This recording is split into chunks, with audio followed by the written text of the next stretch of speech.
Hi, my name is Nicole Couto. I'm a project scientist at Scripps Institution of Oceanography, and I've been working with Arnaud Boyer and Bruce Howe to assess the readiness of ocean mixing to become an essential ocean variable, or EOV. We believe very strongly that mixing is an important parameter to be measuring globally.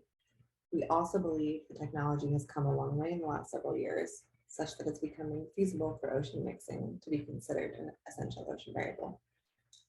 The section plot I'm showing here is from the bottom of the ocean. This is 1,000 to 1,400 meters below the surface at an undersea canyon off the coast of Ireland.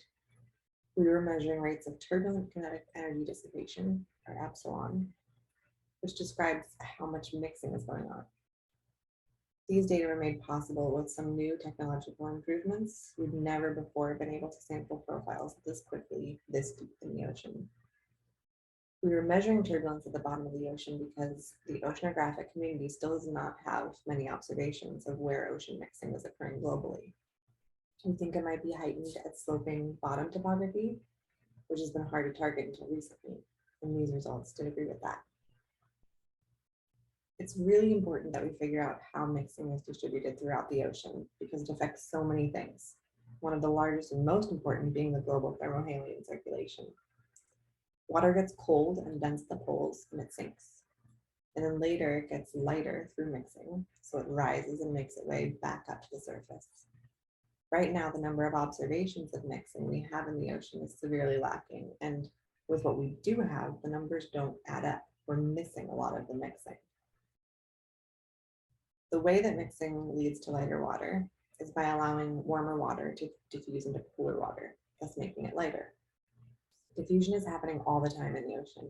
Anytime there's a gradient of temperature or salt or nutrients, but when there's mixing by breaking internal waves or anything else, there are more surfaces for properties to diffuse across. So the diffusivity, K, is higher.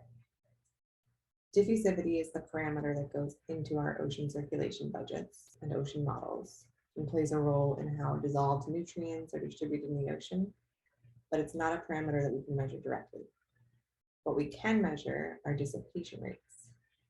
There have been oceanographic instruments since the 1960s and 70s that measure dissipation rates of turbulent kinetic energy, epsilon, which is what I showed in that first slide, and thermal variance, chi.